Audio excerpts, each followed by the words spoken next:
Yo, what's going on, guys? Today we are starting the highly requested demo tip series. Every episode will have a couple of games from each rank while I try and give you guys as many tips as I can, much like a Road to GC series. In later episodes, I'll have guests like Rocket Sledge play with me and answer questions you have, so be sure to comment, like, and subscribe. Let's go ahead and get right into it.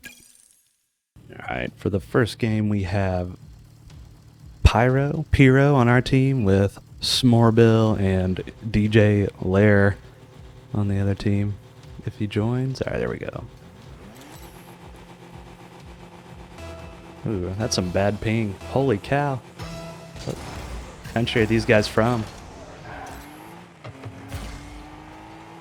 Stealing boost is super important when it comes to demos. Like, if you get the boost starve going, it makes it a lot harder for people to dodge.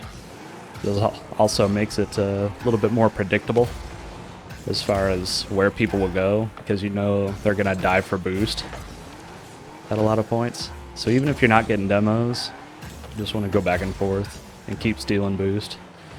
So now these guys are extremely boost starved. Granted, this is probably like gold.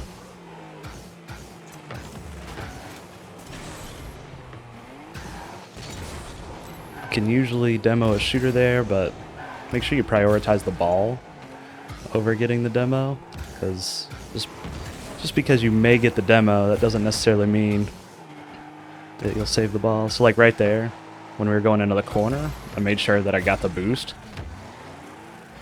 It's not always about scoring on your first possession that you have. Sometimes you're planning just to keep pressure for a certain amount of time. Teammate almost scored that. So you see that I have this like boost starve actively going right now. And that's crucial to keep, maybe. So you can just keep going back and forth. Going blindside, where people can't really see you, is super important. Makes it harder.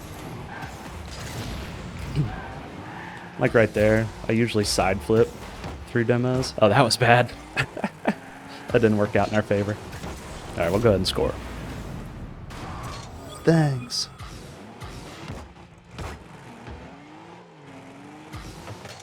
I think everybody's just trying to figure out what's going on. But especially at this rank, people prioritize boost over ball all the time. So if you make sure you steal the boost, you can usually get people to completely forget what they should be doing with the game. Maybe we're a little bit lower than I thought.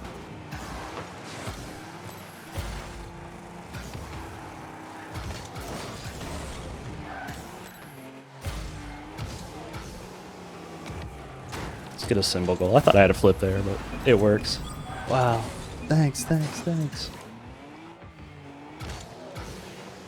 It's harder to give demo tips at like a lower level here. So a lot of people are still just kind of figuring out how to play the game still. And how to hit open nets still, apparently, too. So I will try and maybe let my teammate do a little bit more. These guys seem kind of like they're done.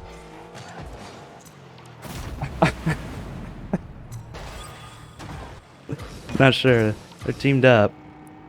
But that guy's just done playing.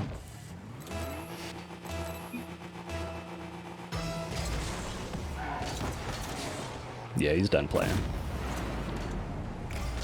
I wonder where this is at, because I actually have a couple games played on this account from last season, so we're not going to be starting all the way at the very bottom, but in 2 games and then the season reset. So I would assume this is at least silver.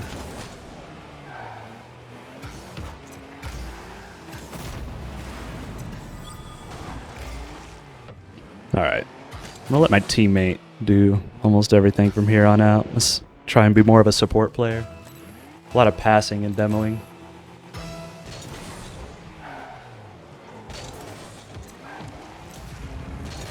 Always side flip, really, especially right there. Like, I know a lot of people have asked, like, when do I know to jump? Most of the time I jump no matter what, but I'll jump to where I'm really low to the ground, like here. I usually hold air roll, and I'll just side flip through. So double tap A really quick.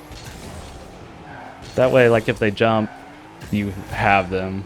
But then also, like if they're on the ground, you're not so far off the ground that you can still get them. Okay. I'll just let him 1v2 him because I'm off side flipping. But as far as when to actually jump for people, I can get to that a little bit later on. Usually it's more of a judgment call with experience, but there's like a couple signs that you can kind of look for.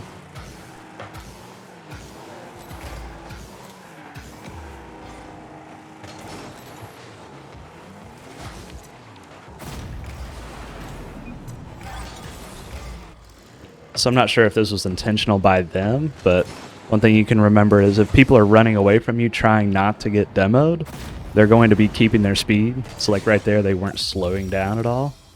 So they went flying past the ball because they couldn't slow down and get the accuracy that they needed. So sometimes chasing people can work. You just have to know when to let up, like I did. You just slam on your brakes. Okay, that was silver 2 by the looks of it. For the second game, we have the Big Shem, Karma Q, and Bird Poo. Alright.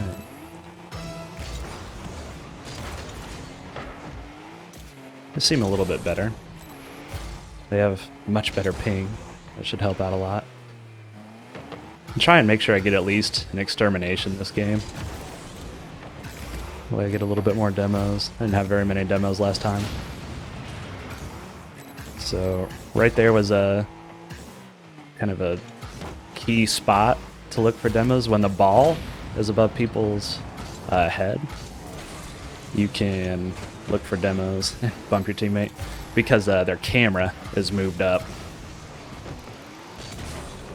So it's a key spot to look for. It's very vulnerable.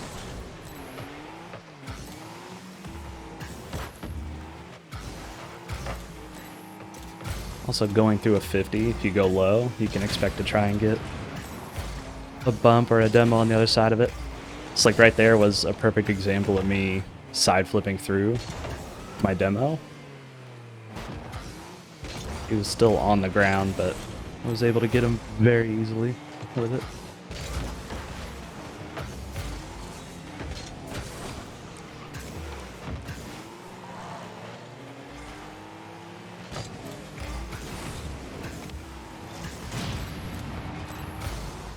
As far as predicting the path, like right there, it's more about you have to know where the person's going, and they're going to go towards the play. So like that ball was going towards their net, so I know they have to turn in at some point. So you kind of just stay right on the inside edge and wait for them to make their move, and then that's kind of when you cut over, and I'll do that like really low side flip into them. I know a lot of people have said that like the way I track players, they don't understand really how I'm able to do that. It's more about just not trying to predict where the player is going to go. It's trying to predict where the play itself is going to go. Good bump. Teammate getting into it. If you know where the play is going to go, then it makes it a little bit easier to predict where the player is going to go. If the ball's going towards their net, they're going to go towards their net. If they really need boost, then they're going to go towards the boost. If the ball's going towards their net, Smurf, okay.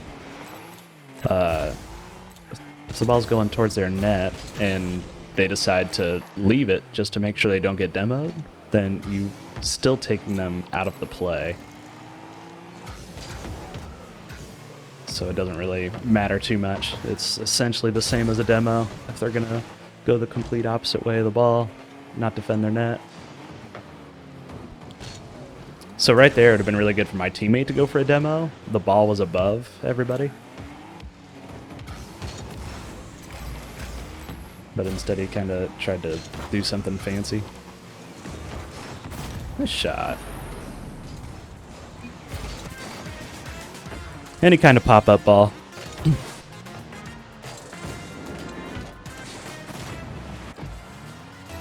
Especially at the lower ranks where people don't really fly up. So like if you're in like a gold, silver kind of area. Oh, they're going to forfeit. Anyway, if you're lower in rank and the ball is popped up in the backboard or just a pop-up in general where people don't really have the aerial mechanics to be able to chase after it, it's a perfect time to go in demo because all their ball cams are just going to be straight up in the air. That's going to do it for this episode, guys. Next episode will be out here in a few days, and it'll be a little bit more entertaining as we get higher up in ranks. Thanks for watching.